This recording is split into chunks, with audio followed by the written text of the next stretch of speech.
ಹೌದು, ಶ್ರೀರಾಮಚಂದ್ರ ಪುರುಷೋತ್ತಮನಾದದ್ದು ಸುಮ್ಮನೇ ಅಲ್ಲ. ರಾಮ ವೇದದ ವಿಸ್ತೃತ ರೂಪ. ತಾನಿಡುವ ಒಂದೊಂದು ಹೆಜ್ಜೆಯೂ ನಿರ್ದಿಷ್ಟವಾಗಿರಬೇಕು ಎಂದು ಇಡೀ ಲೋಕಕ್ಕೆ ನಡೆದು ತೋರಿದ ಪುರುಷೋತ್ತಮತ್ವ. ಮನುಷ್ಯ ಭೂಮಿಯಲ್ಲಿ ಮನುಷ್ಯನಾಗಿ ಹೇಗೆ ಬದುಕಬೇಕು ಎಂದು ನಡೆದು ತೋರಿದ ಪರಾಕಾಷ್ಠೆ. ಅವನು ಆದಿಕವಿಯ ಅನಾದಿ ನಾಯಕ. ರಾಮೋ ವಿಗ್ರಹಾನ್ ಧರ್ಮ. ಧರ್ಮವೇ ರಾಮಚಂದ್ರ. ರಾಮನ ಪ್ರತಿಯೊಂದು ನಡೆಗೂ ಧರ್ಮವೇ ಆಧಾರ. ಸೀತಾರಾಮರ ಪರಿಣಯ ಆಗಷ್ಟೇ ಮುಗಿದಿತ್ತು. ರಾಮನ ಯುವರಾಜ ಪಟ್ಟಾಭಿಷೇಕಕ್ಕೆ ಅಯೋಧ್ಯೆ ಅಣಿಯಾಗುತ್ತಿತ್ತು. ಎಲ್ಲಿದ್ದಳೋ ಆ ಮಂಥರೆ ದಶರಥನ ಮೆಚ್ಚಿನ ಮಡದಿ ಕೈಕೆಯ ಕಿವಿಯೂದಿದಳು. ಕೈಕೆಯನ್ನು ಕೈಯಲ್ಲಿ ಹಿಡಿದಾಡಿಸಿದಳು. ಆಕೆ ದಶರಥನ ಹಿಂದೆ ವಾಗ್ದಾನ ಮಾಡಿದ್ದ ವರಗಳನ್ನು ಉಪಯೋಗಿಸುವಂತೆ ಕೈಕೆಯು ಮನವೊಲಿಸಿದಳು. ಕೈಕೇಯಿ ಶೋಕಾಗಾರವನ್ನು ಹೊಕ್ಕಳು. ಪ್ರಿಯ ಪತ್ನಿಯ ಹಠಕ್ಕೆ ಕರಗಿ ಹೋಗಿ ಕಾರಣ ಕೇಳಿದ ದಶರಥ ಎದೆ ಬಿರಿಯಿತು.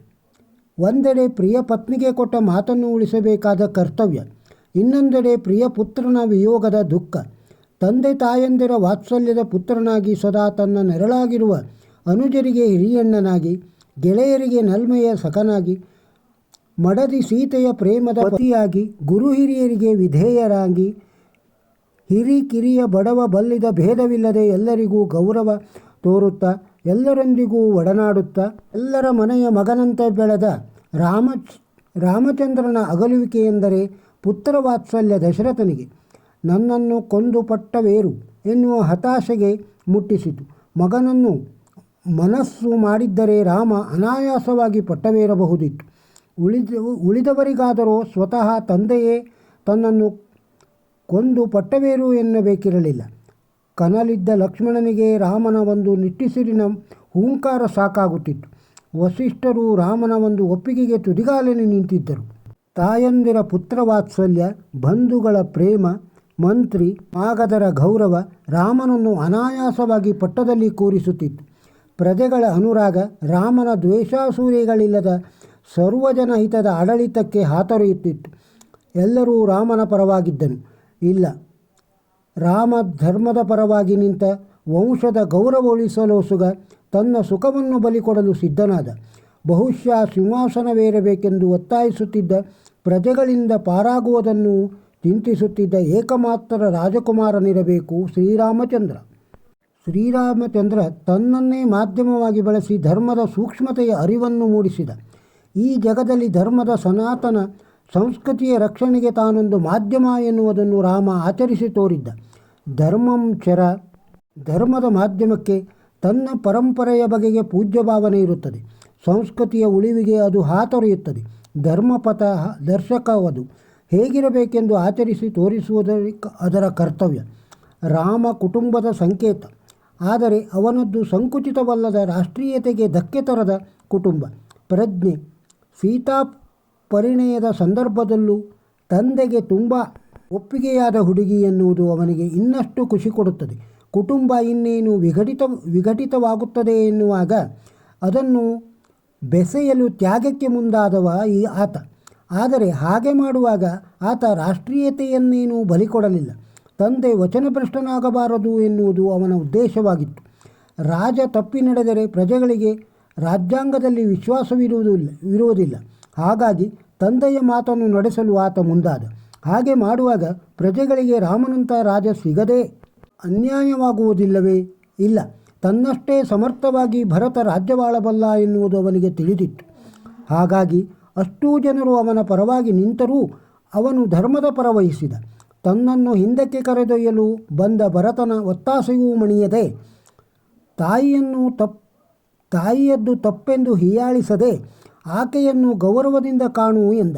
ಹೀಗೆ ತಂದೆ ತಾಯಿಯ ಸ್ವಾರ್ಥಕ್ಕೆ ಎರವಾಗಿ ಮಾಡಿದ ತಪ್ಪನ್ನು ಅವರನ್ನು ಬೈದಾಡದೆ ನವಿರಾಗಿ ಸಮಾಧಾನ ಚಿತ್ತದಿಂದ ತಿದ್ದಿ ಕುಟುಂಬವನ್ನು ಉಳಿಸಿದ.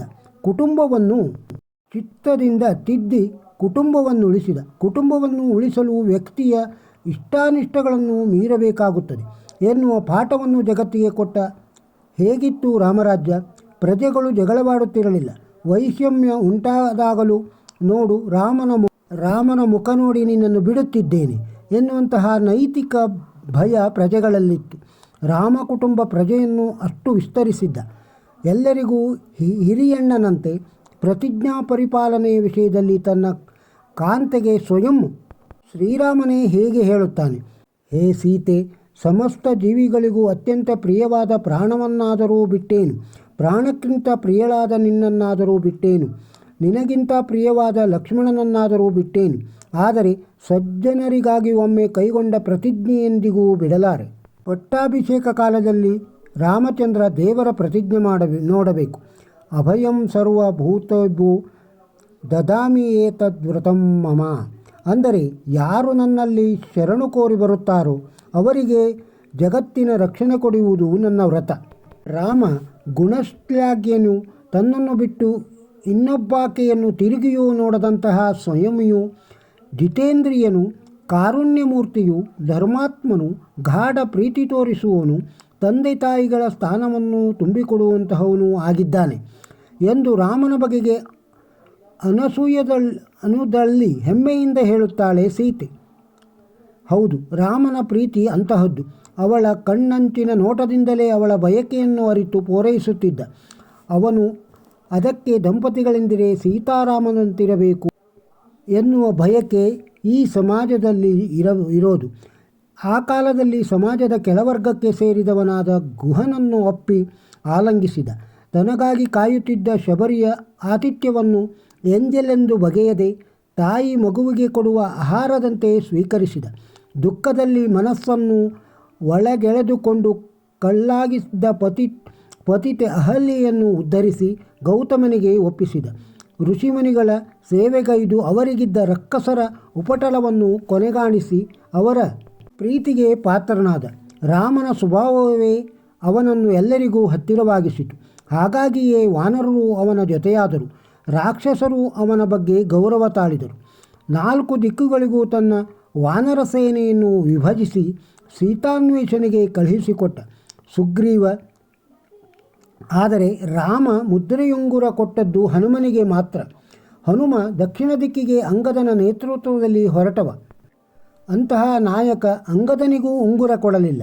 ಅಂದರೆ ರಾಮನಿಗೆ ವಿಶ್ವಾಸದಲ್ಲಿದ್ದುದು ಹನುಮನಲ್ಲಿ ಮಾತ್ರ. ಅದನ್ನು ಬಾಯಿಬಿಟ್ಟು ಹೇಳಲಿಲ್ಲ.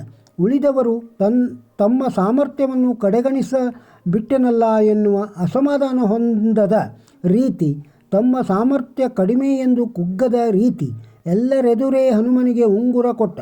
ಇದು ರಾಮನಲ್ಲಿದ್ದ ವ್ಯಕ್ತಿಯಲ್ಲಿದ್ದ ಸಾಮರ್ಥ್ಯವನ್ನು, ಯೋಗ್ಯತೆಯನ್ನು ಗುರುತಿಸುವ ಹಾಗೆ ಮಾಡುವಾಗ ಉಳಿದವರು ಒಪ್ಪುವಂತೆ ಗುರುತಿಸುವ ಗುಣವನ್ನು ಎದ್ದು ತೋರಿಸುತ್ತದೆ. ಹನುಮನು ಹಾಗೆ. ನೋಡಿ ಬಾ ಎಂದರೆ ಶತ್ರು ಪಾಳಯವನ್ನು ಸುಟ್ಟು ಬಂದವನು. ಒಂದೇ ದಿನದಲ್ಲಿ ಯೋಜನೆಗಟ್ಟಲೆಯ ಸಾಗರ ಹಾರಿ ಅಶೋಕವನದಲ್ಲಿ ಶೋಕತಪ್ತಳಾದ ಸೀತೆಯನ್ನು ಕಂಡು ಮುದ್ರೆಯುಂಗರವನ್ನಿಟ್ಟು ಲಂಕೆಯನ್ನು ಸುಟ್ಟು ರಾವಣನ ಎದೆಯಲ್ಲಿ ಭೀತಿ ಹುಟ್ಟಿಸಿ ಚೂಡಾಮಣಿಯನ್ನು ತಂದು ರಾಮನ ಕೈಗಿತ್ತ ಕಾರ್ಯಶೀಲ ಹನುಮ. ಸ್ವಾಮಿನಿಷ್ಠೆಗೆ, ಭಕ್ತಿಗೆ ಮತ್ತೊಂದು ಹೆಸರು ಈ ಪವಮಾನ ಸುತ. ರಾವಣಾದಿಗಳನ್ನು ಸಂಹರಿಸಿ ಪುಷ್ಪಕ ವಿಮಾನದಲ್ಲಿ ಹಿಂದಕ್ಕೆ ಬರುವಾಗ ಭರದ್ವಾಜರ ಆಶ್ರಮದಲ್ಲಿ ಉಳಿದುಕೊಂಡು ತನ್ನ ಆಗಮನದ ವಿಚಾರವನ್ನು ಅರಿವಿ ಭರತನ ಮುಖದಲ್ಲಿ ಆಗುವ ಬದಲಾವಣೆಗಳನ್ನು ನನಗೆ ತಿಳಿಸು ಎಂದು ಹನುಮಂತನನ್ನು ಕಳಿಸುತ್ತಾನೆ. 14 ವರ್ಷ ರಾಜ್ಯವಾಳಿ ಭರತನಲ್ಲೇನಾದರೂ ರಾಜ್ಯ ಸೂತ್ರಗಳನ್ನು ತಾನೇ ಉಳಿಸಿಕೊಳ್ಳುವ ಇಚ್ಛೆ ಇದ್ದರೆ ಅವನಿಂದ ಅದನ್ನು ಕಿತ್ತುಕೊಳ್ಳಲು ನಾನು ಇಷ್ಟಪಡುವುದಿಲ್ಲ. ಹೀಗೆ ಎಲ್ಲಾದರೂ ಹೊರಟು ಹೋಗುತ್ತೇನೆ ಎನ್ನುವುದು ಅವನ ಅಭಿಮತವಾಗಿತ್ತು. ಅವನು ರಾಮರಾಜ್ಯದ ಪ್ರಜೆ. ಆಡಿದ ಮಾತಿಗೆ ದಂಡಿಸಬಹುದು, ಆದರೆ ಕಳಂಕ ಹೋದೀತೆ, ಆಡುವವರ ಬಾಯಿ ನಿಂತೀತೆ.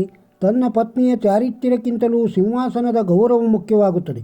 ರಾಜಧರ್ಮ ಜೊತೆಗೆ ಪತ್ನಿಯ ವನಗಮನದ ಬಯಕೆ ನೆನಪಾಯಿತು. ಪ್ರಿಯ ಪತ್ನಿಯ ವಿಯೋಗ ಎನ್ನುವ ದುಃಖವನ್ನು ಹತ್ತಿಕ್ಕಿ ರಾಜಾರಾಮನಾದ. ಅಶೋಕವನವು ಅವಳ ಶೋಕವನ್ನು ಶಮನ ಮಾಡಲಿಲ್ಲ. ರಾಮರಾಜ್ಯವೂ ಆದರೂ ಆಕೆ ಕರುಣಾಳು, ರಾಘವನಳು ತಪ್ಪಿಲ್ಲ ಎಂದು ದುಃಖ ನುಂಗಿಕೊಂಡು ಮಹಾತ್ಮೆಯಾದಳು. ಕ್ರೌಂಚದ ಕಣ್ಣೀರಿನ ಕತೆ ಬರೆದವನಿಗೆ ತನ್ನ ನಾಯಕಿಯ ಕಣ್ಣೀರ ಕತೆ ಬರೆಯುವಾಗ ಕೈಕಟ್ಟಿರಬೇಕು. ಶೋಕವನ್ನೇ ಶ್ಲೋಕವನ್ನಾಗಿಸಿದವನಿಗೆ ಶೋಕತಪ್ತಳಾದ ತನ್ನ ಕಥಾನಾಯಕಿಯನ್ನು ಪ್ರತ್ಯಕ್ಷವಾಗಿ ಕಾಣುವಾಗ ಎದೆಯ ಬಿರಿಯದಿದ್ದೀತೆ. ದುಃಖ ಸನ್ನಿವೇಶದಲ್ಲಿ ನೀವು ಭಾಗಿಯಾದಾಗಲೇ ಬರಬೇಕೆಂದಿಲ್ಲ. ಆಪ್ತರೊಬ್ಬರಿಗೆ ಅನಾನುಕೂಲ ಪರಿಸ್ಥಿತಿ ತಲೆದೋರಿದಾಗ ಉಂಟಾಗಬೇಕೆಂದೇನೂ ಇಲ್ಲ. ಸನ್ನಿವೇಶ ಯಾವುದೇ ಆಗಿರಲಿ, ಯಾವ ಕಾಲದ್ದೇ ಆಗಿರಲಿ, ಅದರ ಒಳಹೊಕ್ಕಾಗ ಭಾವ ಮಿಂಚಿ ತಂತಾನೇ ಅದು ಹೊರಹೊಮ್ಮುವುದು. ಅದು ರಾಮನ ವನಗಮನದ ಸನ್ನಿವೇಶವಾದ ಪಿತೃವಿಯೋಗವಿರಬಹುದು, ಸೀತಾಪರಿತ್ಯಾಗ ಅಥವಾ ಪತ್ನಿ ವಿಯೋಗ ಇರಬಹುದು, ನಿರ್ಯಾಣದ ಸಮಯದಲ್ಲಿ ಅನುಜ ಲಕ್ಷ್ಮಣನಿಗೆ ನೀಡುವ ಆದೇಶದಿಂದಾಗುವ ಭಾತೃವಿಯೋಗವೇ ಇರಬಹುದು. ರಾಮನ ಕಾಲದಲ್ಲಿ ಅವನ ಪ್ರಜೆಯಾಗಿ ಅಲ್ಲ, ರಾಮನನ್ನು ಆದರ್ಶವಾಗಿ ಕಾಣುವಾಗಲೇ ಅಥವಾ ಅದಕ್ಕಿಂತಲೂ ರಾಮನನ್ನು ಒಂದು ಕಥಾಪಾತ್ರವಾಗಿ ಈ ಮೇಲಿನ ಸನ್ನಿವೇಶಗಳಲ್ಲಿ ಕಾಣುವಾಗ ಉಂಟಾಗುವ ದುಃಖವಿದೆಯಲ್ಲ, ಅದೇನು ಸಾಮಾನ್ಯದ್ದೇ?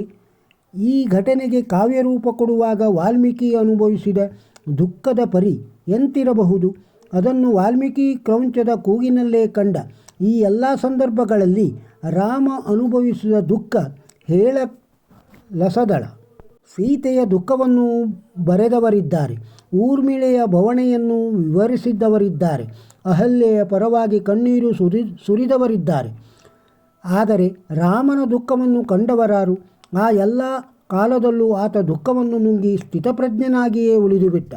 ಕೊನೆಗೆ ಕಾಲನೇ ಬಂದು ಕರೆದಾಗಲೂ, ಹೌದು, ರಾಮ ಪುರುಷೋತ್ತಮನಾದದ್ದು, ದೇವರಾದದ್ದು ಸುಮ್ಮನೇ ಅಲ್ಲ. ಈ ವಿಡಿಯೋ ನಿಮಗೆ ಇಷ್ಟವಾಗಿದ್ದರೆ ಒಂದು ಲೈಕ್ ಕೊಡಿ, ಇದನ್ನು ಬೇರೆಯವರಿಗೂ ಶೇರ್ ಮಾಡಿ. ನಮ್ಮ ಚಾನಲ್ಗೆ ಇನ್ನೂ ಸಬ್ಸ್ಕ್ರೈಬ್ ಆಗದೇ ಇದ್ದರೆ ಸಬ್ಸ್ಕ್ರೈಬ್ ಆಗಿ. ಇನ್ನೂ ಹೆಚ್ಚಿನ ವಿಡಿಯೋ ನೋಡಲು ಈ ಚಾನಲನ್ನು ಫಾಲೋ ಮಾಡಿ. ನಮಸ್ಕಾರ.